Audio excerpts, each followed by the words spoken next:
Seaweed's got so many benefits in it. For a start, from a nutritional point of view, it's packed full of vitamins, minerals, polysaccharides, amino acids, and all sorts of trace elements and nutrients.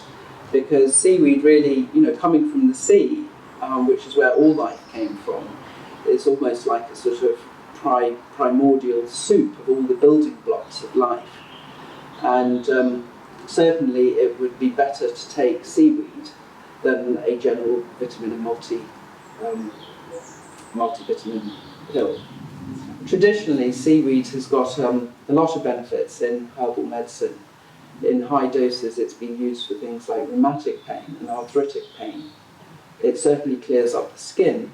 Quite often when teenagers take it, they find that their skin also clears up as well, which is marvellous.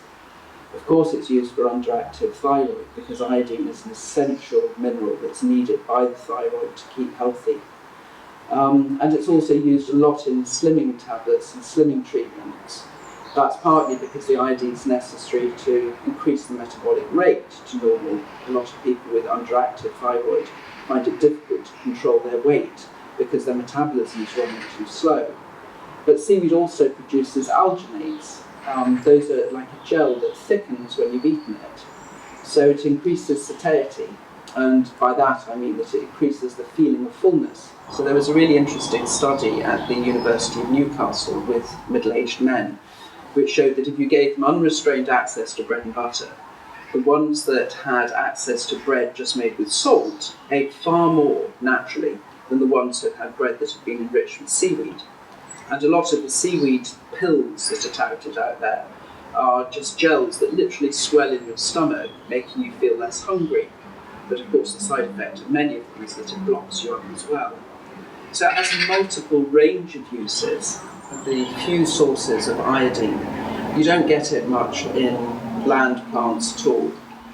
You get small amounts in eggs, about 87 micrograms in an egg, and you get some in milk, and really it just comes from the sea. You get a lot in fish and you get it in seaweed. And to get the right amount of iodine that your body needs on a daily basis, you need the equivalent of half a teaspoon of seaweed. Now that half a teaspoon of seaweed is equivalent to eating 2 large eggs a day, or 1.5 whole mackerel, that's not just the fillets, that's the whole fish, or 3 large glasses of milk. And interestingly enough, it needs to be non-organic milk. That's not because non-organic is any better for you than organic.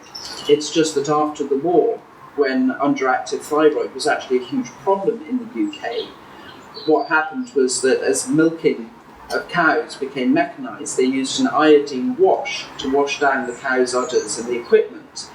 And inadvertently, iodine was then going into the milk. So it was a sort of accidental national supplementation program. But if you're not eating, large amounts of fish, lots and lots of milk, you need to take seaweed, particularly if you're a vegetarian as well, or a vegan who doesn't eat any dairy.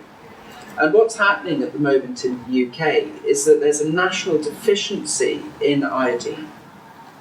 So when people have been tested, groups of 14-year-old schoolgirls, 75% test iodine deficient.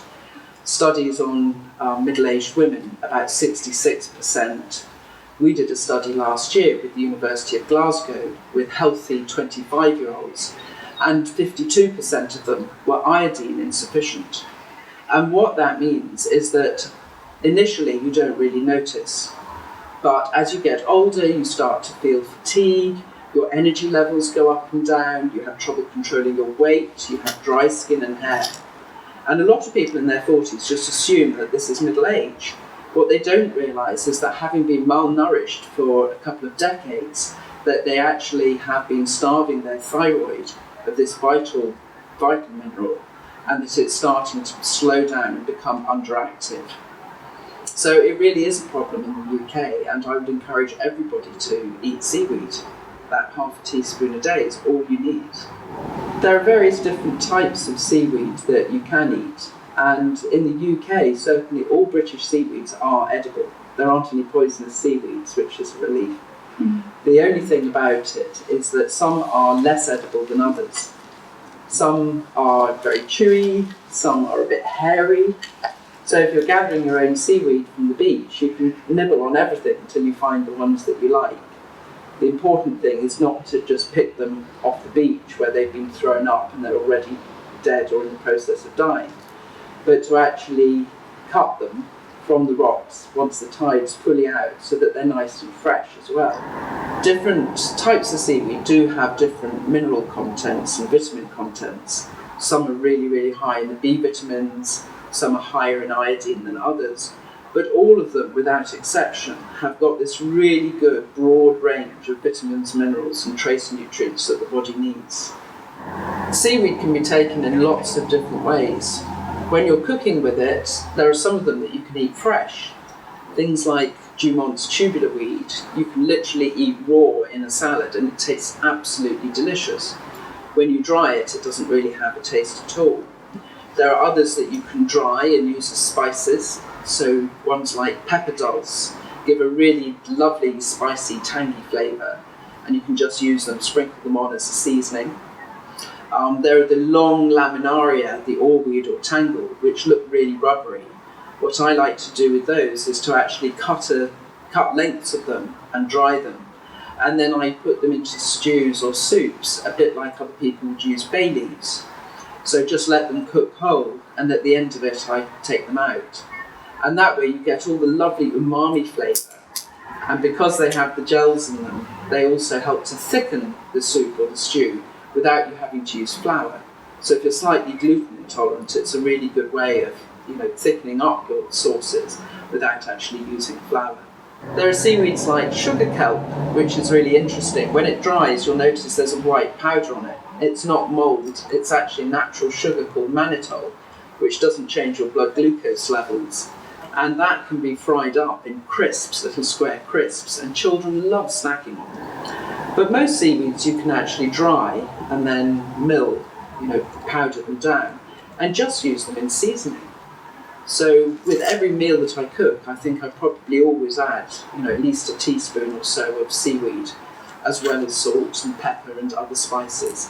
In fact, I make a lot of my own seasoning blends and bouillon stocks with dried seaweed and mushrooms and dried herbs and things like that as well.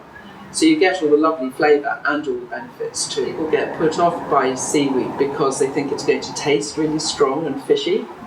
And all I would say is that you need to try different varieties, because some of them, yes, are quite fishy and strong and very much taste of the sea or fish food. But there are others that have got surprisingly different tastes and surprisingly interesting tastes. Certainly when I cook with it, most people wouldn't say, oh, this dish tastes of seaweed.